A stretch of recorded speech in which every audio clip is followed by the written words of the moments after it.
बिहारमध्ये नितीश कुमार की तेजस्वी यादव कोण होणार बिहारचा मुख्यमंत्री याचं उत्तर काही वेळातच मिळणार आहे। बिहारमधल्या 243 जागांसाठी होणाऱ्या या निवडणुकीमध्ये एनडीए आणि महागठबंधन यांच्यामध्ये थेट टक्कर होती आहे। तर प्रशांत किशोर यांच्या जनसुराज्य पक्षामुळे त्रिकोणी लढत पाहायला मिळते।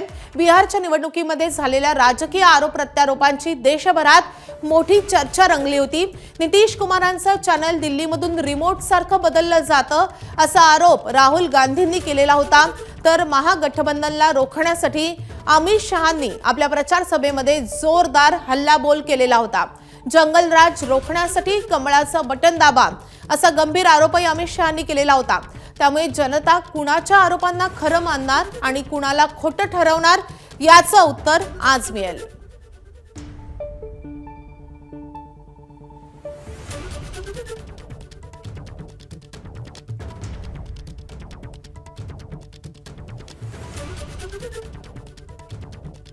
तर पटनाच्या भाजपच्या कार्यालयाबाहेरून आपले प्रतिनिधी अंकित गुप्ता आपल्या सोबत आहेत।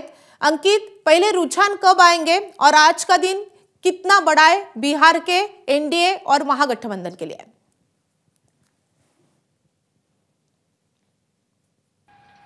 देखिए, पहला रुझान करीबन आधे घंटे बाद आपको नजर आने लगेगा। और लेकिन दिलचस्प ये है कि इस बार का मुकाबला काफी जो है इस वजह से भी महत्वपूर्ण माना जा रहा है क्योंकि 20 साल से नीतीश कुमार मुख्यमंत्री यहाँ के बने हुए 9 बार शपथ ले चुके हैं। अब आप खुद सोचिए, 9 बार शपथ ले चुके हैं। सवाल ये कि क्या 10वीं बार भी मुख्यमंत्री पद की शपथ लेंगे नीतीश कुमार? अपने आप में लोगों की दिलचस्पी इसी बात पर है। लेकिन ये जो मुकाबला है ये दो चेहरों के बीच में बिहार की राजनीति के हिसाब से बात की जाए तो नीतीश कुमार जो मुख्यमंत्री है, मौजूदा मुख्यमंत्री हैं, और जो दूसरा चेहरा है वो है तेजस्वी यादव का। तेजस्वी यादव जो 36 साल के, नीतीश कुमार जो 74 साल के। इस वजह से ये भी कहा जा रहा है ये मुकाबला 36 बनाम 74 का भी है। लेकिन महत्वपूर्ण क्या है? महत्वपूर्ण ये है कि फिलहाल पिछले करीबन 1 महीने से मैं बिहार में हूं और बिहार में जनता की नब्ज टटोलने के बाद में कितना सफल हुआ ये नहीं पता, लेकिन प्रतीत ये हो रहा है कि ये चुनाव नीतीश कुमार का ही चुनाव जो कहा जा रहा है। क्योंकि जब 2020 के चुनाव में मैं यहां पर आया था तो वहां पर नीतीश कुमार को लेकर के एक नाराजगी भी नजर आ रही थी, लेकिन इस बार उसका उलट नीतीश कुमार के पक्ष में जो है जनता ज्यादा नजर आ रही है। इस सबके बीच में प्रशांत किशोर ने भी अपने उम्मीदवार उतारे हैं। तो चर्चा ये चल रही है कि क्या प्रशांत किशोर यहां पर किसका फायदा करेंगे, किसका नुकसान करेंगे? क्या वो एनडीए का वोट ज्यादा काटेंगे, क्या वो महागठबंधन का वोट ज्यादा काटेंगे? असदुद्दीन ओवैसी की चर्चा होती है सीमांचल इलाकों में क्योंकि वहां पर मुस्लिम मतदाताओं की संख्या ज्यादा है। तो ऐसे में यह भी है कि ओवैसी ने पिछली बार 5 उम्मीदवार उनके जीते थे। इस बार क्या वो कमाल कर पाएंगे या नहीं कर पाएंगे? अगर करेंगे तो क्या महागठबंधन को ही नुकसान पहुंचाएंगे? ये वो तमाम समीकरण है जिसके ऊपर नजर टिकी हुई है और इसी वजह से बिहार का चुनाव है इतना दिलचस्प। और बात की जाए एनडीए की, मैं बीजेपी यहां पर कार्यालय पर मौजूद हूं, नारा दे दिया गया है फिर से एनडीए सरकार। और इतना ही नहीं, यहां पर पोस्टर और होर्डिंग लगा दिए गए हैं 25 से 30 मोदी और नीतीश। तो मुकाबला दिलचस्प और आधे घंटे में रुझान आने हो जाएंगे शुरू। जी अंकित जी, धन्यवाद इस पूरी जानकारी के लिए।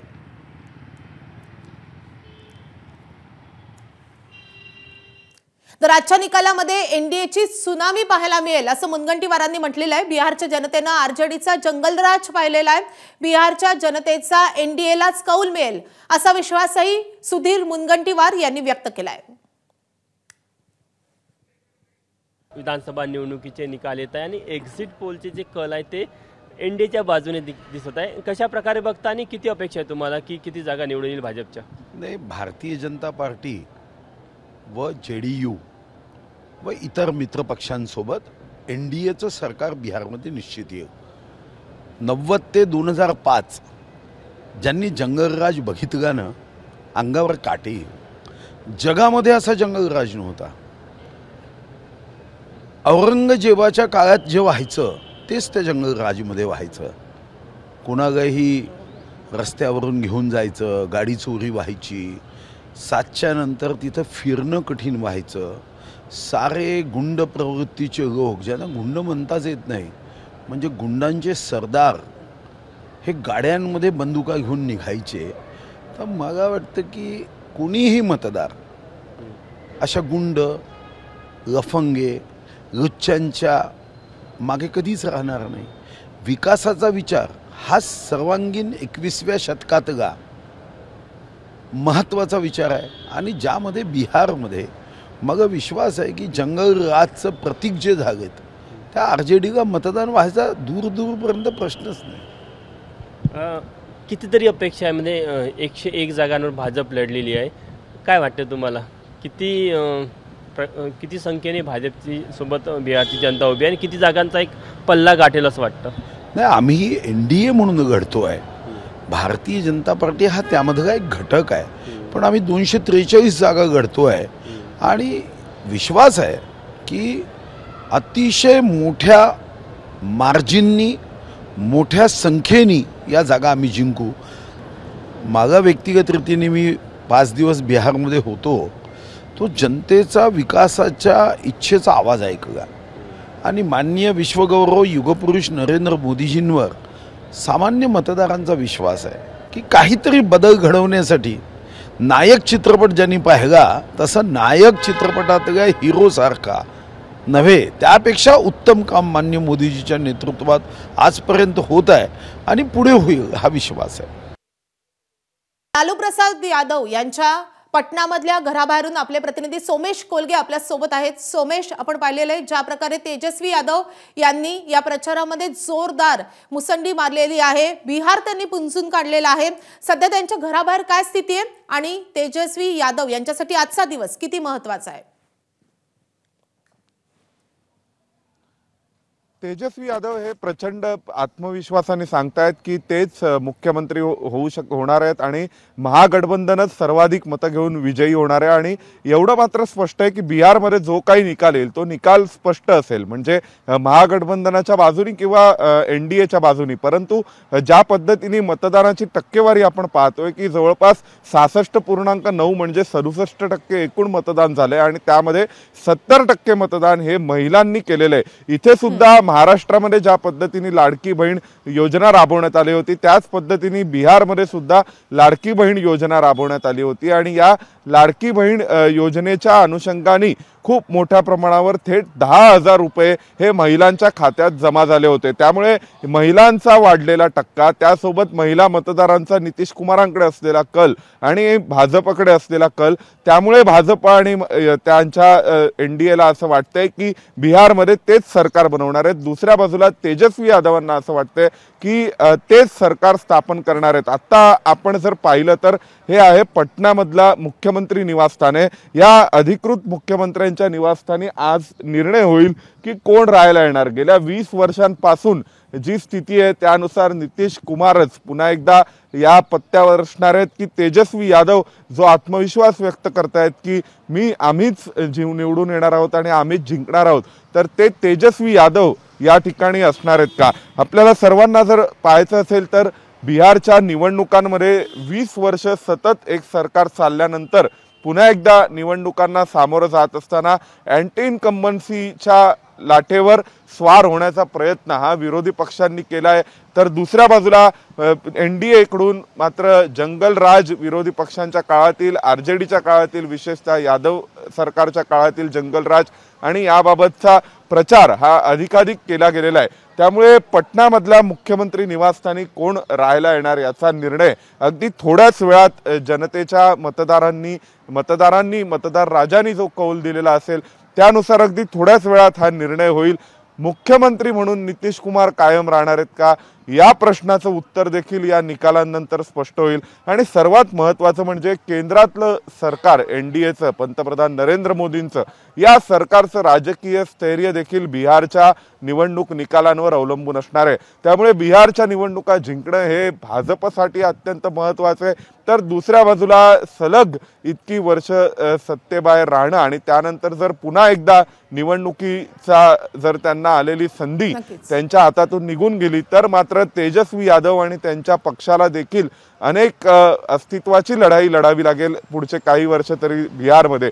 त्यामुळे अशा पद्धतीने ही बिहारची निवडणूक अत्यंत निर्णायक निवडणूक आहे आणि मतदारांनी सुद्धा जे मतदान केलंय ते सुद्धा निर्णायक आहे. आता गेल्या काही वर्षांमध्ये असं म्हटलं गेलं की जेव्हा मतदाराचा टक्का वाढतो तेव्हा अँटी इन्कम्बन्सी असते, परंतु लोकसभा निवडणुकांमध्ये मतदाराचा टक्का वाढला नव्हता, पण तरी सुद्धा रुलिंग NDAला, नरेंद्र मोदींच्या सरकारला त्याचा फटका बसला. पण तुलनेने दुसरीकडे महाराष्ट्रामध्ये बिहारमध्ये मात्र मतदानाचा टक्का वाढला, सरासरी जेवढं मतदान आतापर्यंत व्हायचं त्यानुसार, आणि त्याचा फायदा हा रुलिंग पार्टीला नक्कीच किंवा सोमेश, भारतीय जनता आजचा दिवस पक्षाला, महायुतीला अनेकांसाठी मिळाला खूप होता. निर्णायक असणार आहे. तुमच्याकडनं अपडेट जाणून घेऊच, तुम्ही आपल्यासोबत राहाच. मात्र लालू प्रसाद यादव आणि राबड़ी देवी यांच्या घराबाहेरून आपल्या प्रतिनिधी निधिश्री आपल्या सोबत आहेत. निधिश्री, क्या स्थिति है लालू जी के घर के बाहर और आज का दिन तेजस्वी यादव के लिए कितना बड़ा है? तो सबसे पहले मैं तस्वीरें ही दिखा दूं, चूंकि मैं लालू राबड़ी आवास के बाहर मौजूद हूं, और अगर आपको मेरे सहयोगी शैलेश सिंह अपने कैमरे से दिखा सके तो फिलहाल गेट बंद है। लालू राबड़ी और तेजस्वी, जिन पर सबकी नज़रें फिलहाल टिकी हुई हैं, वो सभी अंदर हैं और नॉर्मल रूटीन की तरह आज संभवतः हम तस्वीरें देखेंगे कि लालू जी घर से निकलेंगे, क्योंकि हर सुबह वो मॉर्निंग वॉक के लिए निकलते हैं, और ऐसे में आज का दिन इम्पॉर्टेंट है, सबसे इम्पॉर्टेंट है। क्या कुछ कहते हैं ये देखना होगा, लेकिन फिलहाल आपको गेट बंद नजर आएगा। बाहर ड्यूटी जो है वो बढ़ा दी गई है सुरक्षा बलों की, और ये तस्वीर है। और चूंकि इसी सड़क के दूसरे तरफ नीतीश कुमार, जो कि इस वक्त बिहार के मुख्यमंत्री हैं, और चाचा और भतीजे के बीच की लड़ाई है, तो लिहाजा वो तस्वीर भी दिखाना ज़रूरी हो जाता है। और एक अगर मैं आपको चल करके आपको दिखा सकूं कि किस तरीके से, सबसे पहले तो चूँकि ये कहा जा रहा है कि नीतीश कुमार और तेजस्वी यादव के बीच की लड़ाई है, तो ऐसे में ये पूरी की पूरी नज़रें, क्या तेजस्वी पहली बार सत्ता में बहुमत हासिल कर सीएम बन पाते हैं, ये, और दूसरा ये माना जा रहा है कि नीतीश कुमार का ये बतौर सीएम आखिरी चुनाव हो सकता है। तो ऐसे में दोनों ही तरफ नजरें हैं, और ये आपको नीतीश कुमार के घर के बाहर की तस्वीर भी मैं दिखा दे रही हूँ। यहाँ पर भी मीडिया कर्मियों की चहलकदमी जो है वो बढ़ गई है, और सुरक्षा बल यहाँ भी बढ़ा दिया गया है। ये आप यहाँ तस्वीर देख सकते हैं, ये नीतीश कुमार के पिछले गेट का हिस्सा है, और नीतीश कुमार पिछले 2 दिनों में मैं बताऊं सबसे ज़्यादा एक्टिव नज़र आ रहे हैं। बीते दिन भी वो जेडीयू कार्यालय गए, वहाँ पर भी जायज़ा लिया, उससे पहले वो मंदिर जाते हैं, तमाम अलग अलग धार्मिक स्थलों पर जाते हैं, और ऐसे में नीतीश कुमार पर भी नज़रें टिकी हुई हैं, इसलिए ये भी सब ज़रूरी हो जाता है इस जगह के बारे में भी जिक्र करना। और ऐसे में अब जैसे जैसे पेटी खुलेगा, यानी बक्सा खुलेगा, उसके बाद किस तरीके की प्रतिक्रियाएं आती हैं ये देखना होगा। लेकिन इस वक्त दोनों ही तरफ शांति है, संभव है कि अंदर उथल पुथल मचा हो, लेकिन बाहर जो दिख रहा है वो सामने है। जी निधिश्री, बहुत शुक्रिया इस पूरी जानकारी के लिए. तर या होत्या आपले प्रतिनिधी निधिश्री. लालू प्रसाद यादव आणि राबड़ी देवी यांच्या घराबाहेर सध्या शांती आहे, मात्र खरं तर निकालाची प्रतीक्षा असणार आहे. भाजपच्या कार्यालयाबाहेरची पण स्थिती आपण पाहिलेली आहे. एबीपी माझा, उघडा डोळे बघा नीट.